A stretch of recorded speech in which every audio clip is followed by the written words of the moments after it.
কলকাতায় বাংলাদেশের deputy high commission office ঘেরাও করেছে এবং খুবই আপত্তিকর কিছু বিষয় উত্থাপন করেছে, হুমকি দিয়েছে যে চিন্ময় দাসকে যদি মুক্তি দেওয়া না হয় তাহলে তারা সীমান্ত অবরোধ করে সমস্ত পণ্যবাহী ট্রাক বাংলাদেশের ভেতরে প্রবেশে তারা বাধা দেবে। সেখানে সারা বাংলাদেশের হিন্দু কমিউনিটির মধ্যে আমরা ধরতে পারি যে 90% কমিউনিটি কিন্তু তারা মনে করছে যে এখন তাদেরও দাবি যে ইসকন হিন্দু ধর্ম একই জিনিস। এখন এই সিচুয়েশন আইসা একটা অ্যাডভান্টেজ পেয়ে যাচ্ছে আওয়ামী লীগ। এখন অনেকেই মনে করছেন সরকার, বিএনপি, জামাত, ছাত্র তারা একটা পক্ষে দাঁড়িয়েছে এখন, আর একটা পক্ষে দাঁড়িয়েছে ওই যে সনাতন ধর্মাবলম্বী যারা আন্দোলন করছেন তাদের সাথে আওয়ামী লীগ ছাত্র। দেশ কোন দিকে যাচ্ছে? দেশ কি জরুরি অবস্থা জারির দিকে যাচ্ছে নাকি সেনা শাসনের দিকে যাচ্ছে? সেই প্রশ্নটা খুব করে আলোচনা শুরু হয়েছে। আমি মনে করি যে এই বিশ্বে বর্তমানে নোবেল পুরস্কার পাওয়ার জন্য একমাত্র সিলেক্টেড ব্যক্তি হওয়া উচিত শেখ হাসিনা। দর্শক এবার খেপে গেলেন ভারতের বিজেপির নেতারা। তারা বলছে চিন্ময় দাসকে যদি দ্রুতই ছেড়ে দেওয়া না হয় তাহলে বাংলাদেশের পণ্যবাহী যে ট্রাকগুলো আছে সেগুলো তারা আটকে দিবে, তারা আর বাংলাদেশে ঢুকতে দিবে না পণ্যবাহী ট্রাকগুলো। এবং তারা বলছে যদি চিন্ময় দাসকে খুব দ্রুততার সাথে না ছেড়ে দেওয়া হয় তাহলে কঠোর আন্দোলনের ডাক দিবে। সুতরাং দেশে কি হতে যাচ্ছে, তো চলুন আমরা বেশি কথা না বাড়িয়ে দেখে আসি সেই কাঙ্ক্ষিত ভিডিওগুলা। তার আগে বলবো যারা নিয়মিত আপডেট খবরগুলো পেতে চান অবশ্যই চ্যানেলটি সাবস্ক্রাইব করে পাশে থাকা বেল আইকনটি ক্লিক করে রাখবেন। কলকাতায় বাংলাদেশের ডেপুটি হাই কমিশন অফিস ঘেরাও করেছে এবং খুবই আপত্তিকর কিছু বিষয় উত্থাপন করেছে, হুমকি দিয়েছে যে চিন্ময় দাসকে যদি মুক্তি দেওয়া না হয় তাহলে তারা সীমান্ত অবরোধ করে সমস্ত পণ্যবাহী ট্রাক বাংলাদেশের ভেতরে প্রবেশে তারা বাধা দেবে।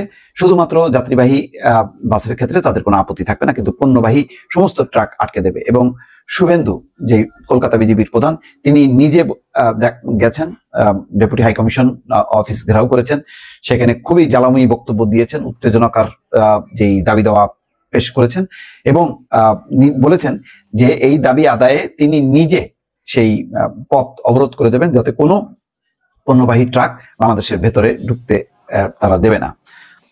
বাংলাদেশের সঙ্গে ভারতের আমদানি রপ্তানি সহ সব ধরনের ভিসা বন্ধ করার চূড়ান্ত হুঁশিয়ারি দিয়েছেন ক্ষমতাসীন বিজেপি।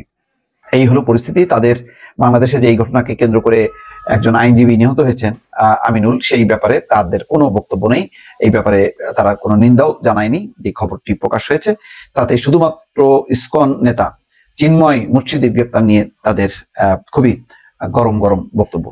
খবরে বলা হচ্ছে যে বাংলাদেশের সনাতন নেতা চিন্ময় কৃষ্ণ দাসের মুক্তির দাবিতে কলকাতায় আগুন জ্বালানোর হুমকির পাশাপাশি প্রয়োজনে বাংলাদেশের সঙ্গে ভারতের আমদানি রপ্তানি সহ সব ধরনের ভিসা বন্ধ করা চূড়ান্ত হুঁশিয়ারি দিয়েছে ক্ষমতাসীন বিজেপি। বুধবার কলকাতায় বাংলাদেশের ডেপুটি হাইকমিশন ঘেরাও অভিযান শেষে এমন ঘোষণা দেন বিজেপির নেতা এবং ভারতের পশ্চিমবঙ্গ রাজ্যের বিধানসভার বিরোধী দলের নেতা শুভেন্দু অধিকারী। এর আগের দিনও ইসকনের হিন্দু নেতা চিন্ময় দাসকে গ্রেপ্তার নিয়ে উদ্বেগ প্রকাশ করেন ওই বিজেপির নেতা। তিনি বলেন, এই খবর পেয়ে আমরা বিচলিত। বাংলাদেশের সম্মিলিত সনাতনী জাগরণী জোটের মুখপাত্র চিন্ময় দাসকে গ্রেপ্তারের প্রতিবাদে কলকাতায় বাংলাদেশ ডেপুটি হাইকমিশনের স্মারকলিপি দিয়েছে পশ্চিমবঙ্গের প্রধান বিরোধী দল বিজেপি। রাজ্যের বিরোধী দল নেতা শুভেন্দু অধিকারীর নেতৃত্বে 8 সদস্যের এক বিধায়কদের একটি দল বুধবার মিশনে আসেন। শুভেন্দু ছাড়াও প্রতিনিধি দলে ছিলেন ডক্টর শঙ্কর ঘোষ, শিখা চ্যাটার্জি, দীপক বর্মন, বুধরাই টুডু, অশোক কীর্তিনিয়া, সুব্রত ঠাকুর, নিখিল রঞ্জন দে। বিজেপির প্রতিনিধি দলটি দেখা করেন দূতাবাসের প্রধান শিকদার মোহাম্মদ আশরাফুর রহমানের সঙ্গে। এ সময় উপস্থিত ছিলেন মিশনের কাউন্সিলের অন্যান্য কর্মকর্তারা। তারা মনোযোগ দিয়ে শোনেন বিজেপির প্রতিনিধি দলের বক্তব্য। মিশনের কর্মকর্তাদের সঙ্গে দেখা করে গণমাধ্যম কর্মীদেরকে শুভেন্দু অধিকারী বলেন, আমাদের প্রত্যেকের সঙ্গে বাংলাদেশের বহু মানুষের আত্মীয়তার সম্পর্ক রয়েছে। আমরা এর আগে মুজিবুর রহমানের সরকার দেখেছি, আওয়ামী লীগ, বিএনপি, হুসেন মোহাম্মদ এরশাদের সরকার দেখেছি, কিন্তু এইরকম ভারত বিদ্বেষী মনোভাব বা হিন্দু প্রচারকের মিথ্যা মামলা দিয়ে জেলে পাঠানো এই জিনিস আমরা বিগত দিনে দেখিনি। তার মানে বলছে যে এরকম ভারত বিদ্বেষী সরকার তারা আর দেখেনি। কত বড় অপবাদ! এই পরিস্থিতি কেন তৈরি হলো?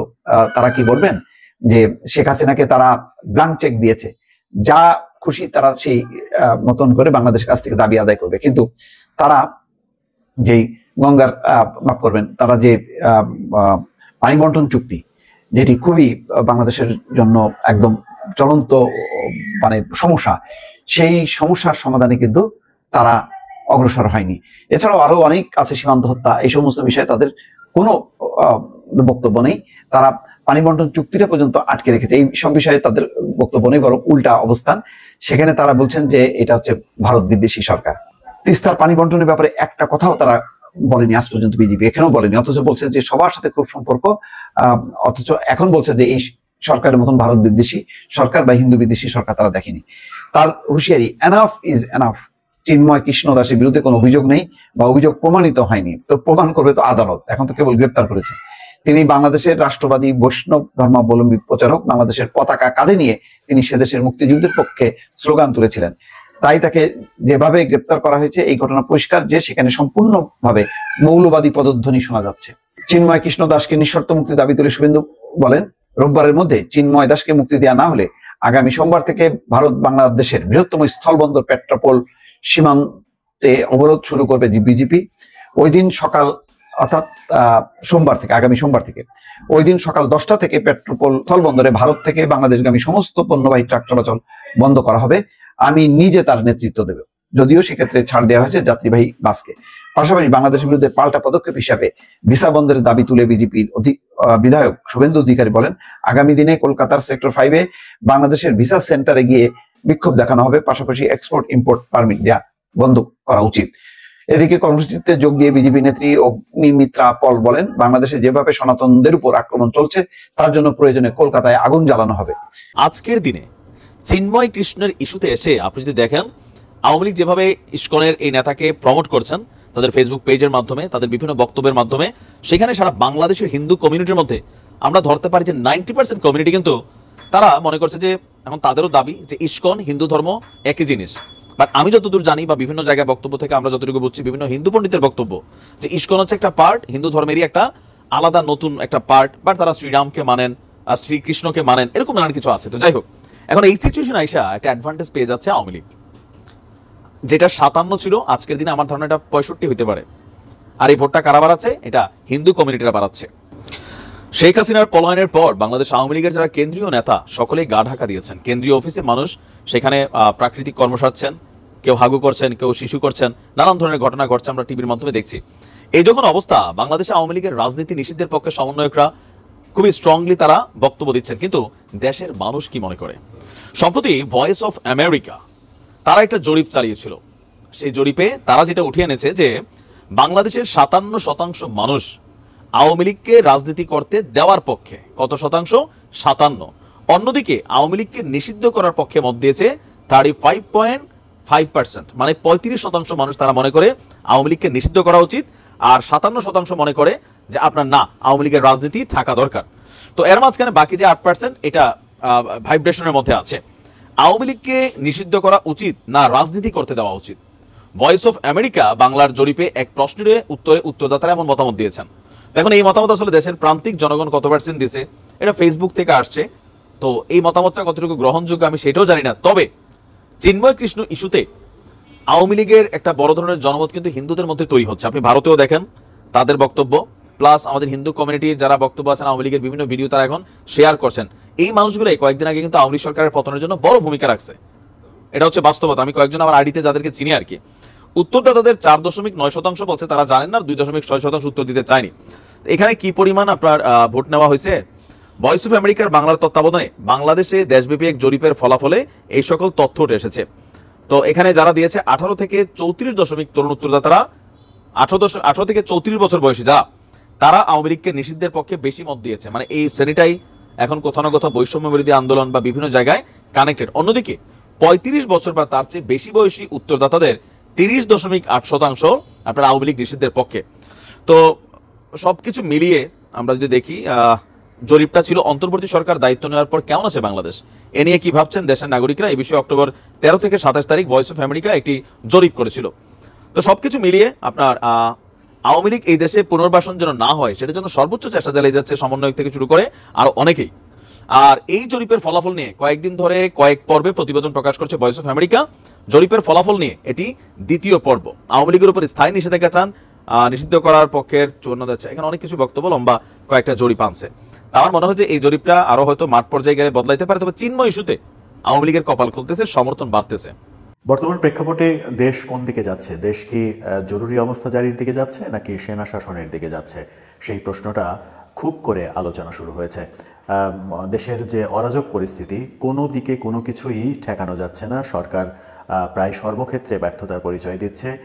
ইসকনকে নিয়ে চট্টগ্রামে গতকালকে যা ঘটলো এবং আজকেও ইসকনকে নিয়ে সারা দেশে যা ঘটবে, শিক্ষার্থীদের আন্দোলন, সেই শিক্ষার্থীদের আন্দোলন, বিভিন্ন শিক্ষা প্রতিষ্ঠানে লুটপাট, সেই ব্যাপারগুলো এতটা বাজে অবস্থায় চলে গিয়েছে যে এই মুহূর্তে জরুরি অবস্থা ঘোষণা করার সম্ভাবনাও জেগেছে। এমনকি সেনা শাসন চলে আসতে পারে, সেই সম্ভাবনার কথাও চারিদিকে আলোচিত হচ্ছে।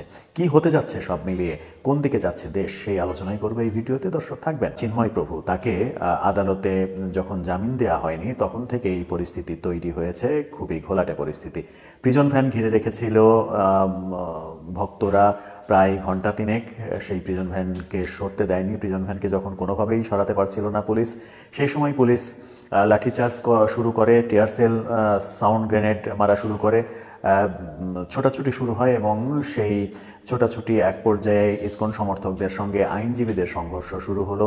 আইনজীবীদের সংঘর্ষের এক পর্যায়ে একজন শিক্ষানবিশ আইনজীবী মারা গেল, যেটা কিনা গত রাতে এসে জামাত ইসলামের পক্ষ থেকে জামাত ইসলামের আমির সেই সদস্যকে তার নিজের দলীয় সহকর্মী হিসেবে আখ্যা দিলেন এবং ইসলামী ছাত্র শিবির আজ সারা দেশে সেটার প্রতিবাদে বিক্ষোভ সমাবেশের আয়োজনের ডাক দিয়েছে। গত রাতেই আমরা দেখেছি মাদ্রাসার শিক্ষার্থীরা মাঠে বাইরে নেমে এসেছে এবং ইসকন বিরোধী স্লোগান দিয়েছে। যেহেতু একজন শিক্ষানবিশ আইনজীবী মারা গেছে, তাদের ভাষ্য যে তাদেরকে ইসকনের সদস্যরা মেরে ফেলেছে। ইসকনের তরফ থেকে অবশ্য ভিন্ন ভাষ্য দেওয়া হচ্ছে। ভাষ্য যে যেখান থেকে যেটাই দিক না কেন, পরিস্থিতি যে নিয়ন্ত্রণের বাইরে চলে যাচ্ছে সেটা একটা বড় বিষয়। এদিকে ছাত্রদের বিভিন্ন শিক্ষা প্রতিষ্ঠানে লুটপাট, সংঘর্ষ যে ঘটনাগুলো, সেই ঘটনাগুলোকে একেবারেই থামানো যাচ্ছে না। স্বরাষ্ট্র উপদেষ্টা গতকালকে বলতে শুনলাম যে ছাত্ররা, কোমলমতি ছাত্রছাত্রীরা, তারা আমাদেরই সন্তান, আমাদেরই ভাই, আমাদেরই বোন, তাদের উপরে চড়াও হওয়া যাবে না, তাদের উপরে জোর জবরদস্তি করা যাবে না, তাদেরকে বোঝাতে হবে, আমরা তাদেরকে বোঝাতে সক্ষম হব, এরকম দায়সারা গোছের বিবৃতি আমরা দেখলাম। যখন দায়সারা গোছের এই বিবৃতি যখন দেখলাম, তখন ইসকনকে কেন্দ্র করে সারা বিশ্ব তোলপাড় হওয়ার সম্ভাবনা তৈরি হয়েছে। যখন ইসকনকে নিষিদ্ধ করার দাবি জানানো হচ্ছে, ঢাকা বিশ্ববিদ্যালয়ে গত রাতে আমরা দেখেছি যে বৈষম্যবিরোধী ছাত্র আন্দোলনের পক্ষ থেকে ইসকনকে নিষিদ্ধ করার ঘোষণা করা হয়েছে। বৈষম্যবিরোধী ছাত্র আন্দোলন তার আগে দিনের বেলায় এবং একজন উপদেষ্টা দিনের বেলায় ইসকনের চিন্ময় প্রভু তার কথাবার্তার মাধ্যমে সন্ত্রাস ছড়িয়ে ফেলছেন এমন অভিযোগ করেছেন। পরিস্থিতি আসলে কোন দিকে যাচ্ছে, পরিস্থিতি অনেক বেশি ঘোলাটে হয়ে যাচ্ছে এবং সরকারের ব্যর্থতা স্পষ্ট হচ্ছে। সরকারের ব্যর্থতা মানে সব দিকে ইসকনকে নিয়ে যখন যাচ্ছে তাই অবস্থা হচ্ছে। তখন আলোচনা উঠেছিল যে ইসকনের চিন্ময় প্রভুকে গ্রেপ্তার করার ঘটনাটা না ঘটালেও হতো এবং এটা ছাত্রদের যে কলেজ বিশ্ববিদ্যালয়ে যে অরাজকতা, সেই অরাজকতার ব্যাপারে সেই দিক থেকে দৃষ্টিটা সরাতেই মূলত চিন্ময় প্রভুকে গ্রেপ্তার করা এবং সেটা হিতে বিপরীত হয়েছে।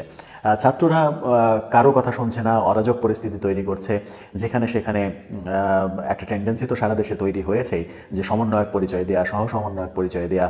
সমন্বয়ক শব্দটা একটা সময় মনে হচ্ছে যে গালিতে পরিণত হয়ে যাচ্ছে।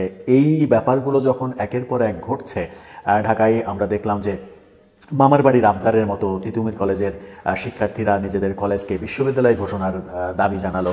বিশ্ববিদ্যালয় ঘোষণার দাবি যখন জানালো, তখন এই দাবি কতটা যৌক্তিক, তারা ট্রেন অবরোধ করলো, ট্রেনে পাথর ছুড়লো, ট্রেনে শিশু বৃদ্ধরা আহত হলো, রক্তাক্ত হলো। এই ঘটনা আমরা কতদিন দেখব? সোহরাওয়ার্দী কলেজ এবং মোবারক হোসেন মোল্লা কলেজে যা ঘটলো, যে লুটপাটের ঘটনা ঘটানো হলো, এই দুটি কলেজ আদতেও কবে নাগাদ আবার মাথা চাড়া দিয়ে উঠতে পারবে, সেটা একটা বড় প্রশ্ন হয়ে দাঁড়িয়েছে। কারণ যেভাবে ভাঙচুর করা হয়েছে, যেভাবে লুটপাট করা হয়েছে, আগুন দেওয়া হয়েছে, তাতে বিশেষ করে মোবারক হোসেন মোল্লা কলেজ কবে নাগাদ আবার চালু করা সম্ভব হবে, সেটা কিন্তু বড় প্রশ্ন হয়ে দাঁড়িয়েছে। যখন শিক্ষার্থীদের আন্দোলন নিয়ে কথা হচ্ছে, কথা থামছেই না, এদিকে কোর্টে রিক্সা ঢাকার রাস্তায় চলতে পারবে না, ব্যাটারি চালিত রিক্সা, সেই আদেশের স্থগিতাদেশ দেওয়ানোর মাধ্যমে এক ধরনের ব্যাপারটাকে এই ব্যাপারটাকে ট্যাকেল দেওয়ার চেষ্টা করা হয়েছে। রিক্সা শ্রমিকরা 30 নভেম্বরে যে মহাসমাবেশের ডাক দিয়েছিল সেটাকে স্থগিত করেছে, কিন্তু তারা এই ব্যাপারে যদি আবার নতুন কোনো সিদ্ধান্ত হয় তাহলে ফেব্রুয়ারির 4 তারিখে তারা একত্রিত হবে, ফেব্রুয়ারি আবার উত্তাল হবে। ফেব্রুয়ারি পর্যন্ত যেতে যেতে দেশে কত কিছু হবে সেটা আগে থেকে অনুমান করা খুবই মুশকিল। বিশেষ করে ইসকনের এই ব্যাপারটা এখন চরম পর্যায়ে চলে গেছে। আজকে উচ্চ আদালত যদি ইসকনের নেতা চিন্ময় প্রভুকে জামিন না দেন তাহলে ইসকনের ভক্তরা খেপে যাবে, আবার জামিন দিলে জামাত ইসলাম, জামাত শিবির সহ মাদ্রাসার ছাত্রছাত্রীরা তারা খেপে যাবে। উভয় সংকটের মধ্যে আসলে সরকার যখন উভয় সংকটের মধ্যে, সরকার যখন পেরেই উঠছে না, তখন আন্তর্জাতিক চাপও একটা ফ্যাক্ট। ইন্ডিয়া, আমেরিকার চাপ, সেই চাপ সহ্য করা সম্ভব হবে কিনা। ইসকনের মতো পৃথিবীর একটা অন্যতম বৃহত্তম অনুসারী দল, সেই অনুসারী দলকে বাংলাদেশে যদি নিষিদ্ধ ঘোষণা করা, যে দাবিটা উঠেছে নিষিদ্ধ ঘোষণা করা হয়, তাহলে পরিস্থিতি সামাল দেওয়া যাবে কিনা। নিষিদ্ধ ঘোষণা যদি না করা হয় তাহলে যারা নিষিদ্ধের দাবি তুলছেন তাদেরকে সামাল দেওয়া যাবে কিনা। এই উভয় সংকটের মধ্যে আমার মনে হয় যে অবস্থা বেগতিক হলে রাষ্ট্রপতির জরুরি অবস্থা ঘোষণা করা ছাড়া আর কোনো উপায়ান্তর থাকবে না। এমনকি সেনা শাসন চলে আসতে পারে। সেনা শাসন আসা ছাড়া এই পরিস্থিতি সামাল দেওয়া যাবে না এমন আলোচনা কিন্তু চায়ের দোকানে দোকানে শুরু হয়ে গেছে। তাহলে কি সেনা শাসন চলে আসছে? আমরা কি জরুরি অবস্থার মধ্যে পড়ে যাচ্ছি? উপদেষ্টা মাহফুজ আলম যে গৃহযুদ্ধের কথা বলেছিলেন, সেই গৃহযুদ্ধ কি লেগেই গেল অবশেষে? গৃহযুদ্ধ সাধারণত লাগে দুই পক্ষে। এখন বাংলাদেশে যে অবস্থা হয়েছে, বহু পক্ষ তৈরি হয়েছে। বহু পক্ষের মধ্যে এই যে মানে বহু পক্ষের ইন্টারঅ্যাক্টিভ যখন গৃহযুদ্ধের মধ্যে তৈরি হবে, ওর বিরুদ্ধে ওর বিরুদ্ধে, বহু মাত্রার যুদ্ধ যখন শুরু হবে, তখন আমাদের দেশটা আসলে কোথায় যাবে, কোথায় গিয়ে থামবো আমরা, সেই প্রশ্ন তৈরি হয়েছে।